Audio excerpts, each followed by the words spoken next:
Livro, no Porto, tem estas leituras, mas tem também este Encostados à Parede, de Eduardo Paes Ferreira, que é o meu próximo convidado. Eduardo, boa noite, bem-vindo. Estamos encostados à parede como europeus com esta ameaça ou deixámos-nos encostar à parede e acordámos demasiado tarde? Creio que sim. Antes de mais, muito obrigado. Claro que não direi que é um prazer falar sobre estes temas, porque são temas dolorosos, mas é necessário falar sobre eles. E, de facto, isto mostra que a Europa não tinha conseguido qualquer preparação prévia para uma situação deste tipo. E que mesmo quando é colocada perante ela, começa por declarações grandiosas da chanceler Merkel, que estão hoje reduzidas à discussão de de algumas dezenas de milhares de refugiados. O que significa que a Europa vai frustrar totalmente o sonho que lançou e que levou muita gente a pôr-se a caminho.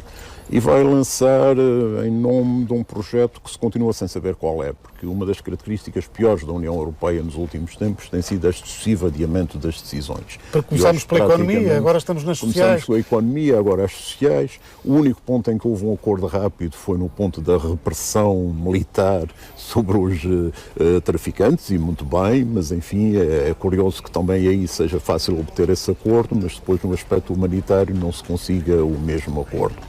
Escreve neste livro muito sobre a nossa economia, estes anos de chumbo. Como é que nós saímos desta crise económica que, no fundo, é a causa de todos os males que estamos, nesta altura, a ter que enfrentar? É relativamente claro que não há uma saída apenas em Portugal. Tem que haver uma saída na Europa. A tal solução europeia. Tem que haver a tal solução europeia, que agora é confrontada com este fator, que também demonstra que se a Europa não crescer e não ajudar o mundo a crescer, e se não assumir uma posição de ter deveres para com o resto da humanidade, as coisas vão sempre correr mal. Agora, claro que o crescimento da União Europeia passa por uma alteração profunda das políticas de austeridade, que ao longo de anos têm assegurado ou soluções de recessão ou de crescimento muito diminuto da economia. Para crescer é preciso criar emprego, é preciso haver investimento. Estas políticas não nos conduzem a parte nenhuma. É uma política de adiar com a barriga, digamos. Acha que as pessoas, neste tempo de campanha eleitoral, pegam nestes livros, vêm à feira, olham para temas diferentes para escolher depois em quem votar? Eu acho que é muito otimista pensar que as pessoas estão tão concentradas na campanha eleitoral. Oxalá que sim. Deveriam estar. A política é uma coisa extremamente importante. Que está em causa. É o nosso futuro e, portanto, acho que este apelo é muito interessante. É o nosso futuro e o nosso futuro deve ser decidido em função de uma escolha fundada, pensada, informada. E neste sentido acho que os livros podem ajudar muito a esta escolha. Naturalmente que não falo do meu em geral.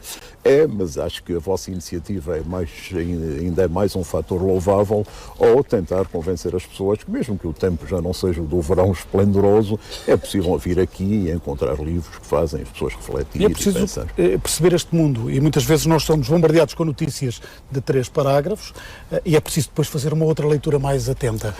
Acha que se nós fizéssemos essa leitura atenta, nós europeus estaríamos na crise em que estamos? Além de mais, há um aspecto que o Richard Zimmler falava, que é a facilidade com que certos slogans muito rápidos passam. Exatamente. E que, para serem desmontados, obrigam a um discurso que muitas vezes as pessoas já não estão a ouvir. Com a aceleração da comunicação, designadamente com as redes sociais, com os Twitters, com o Facebook, as mensagens são cada vez mais rápidas e as pessoas afastam-se cada vez mais. Ficamos apenas pela chamada espuma dos dias. Espuma, muito bem, é uma excelente expressão para isso.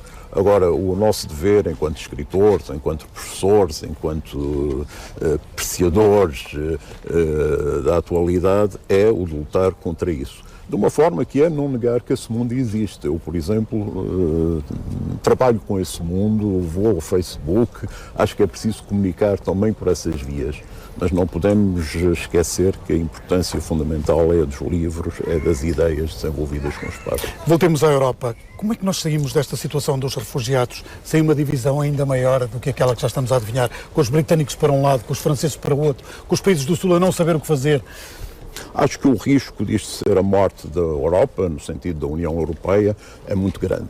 E é curioso reparar que a Alemanha, que conseguia pôr toda a gente na ordem quando a matéria era económica, agora não consegue. E somos confrontados, por exemplo, com países como os países do leste, que foram países especialmente beneficiários da solidariedade europeia.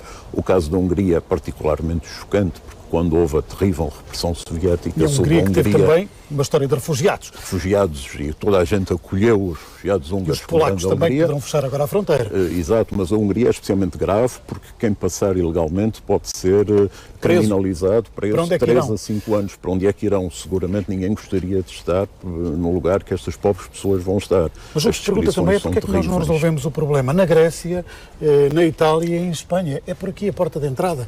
Já sabíamos que eles estavam a chegar. Isto não é um problema Pois, novo. exato. O próprio Papa Francisco, há cerca de 1 ano e meio, foi a Lampedusa dizer isto não pode acontecer, tem que ser parado. O Papa Francisco foi usar aquela bela expressão que vinha chorar os mortos que ninguém chorava.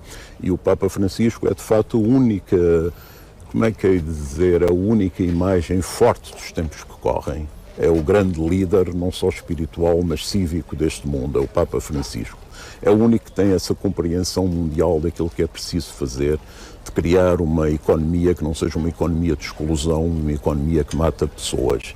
E neste sentido, aliás, dedico muito do meu livro ao Papa Francisco, que foi a grande e boa surpresa dos últimos anos em que não temos tido muitas surpresas, a não ser mais.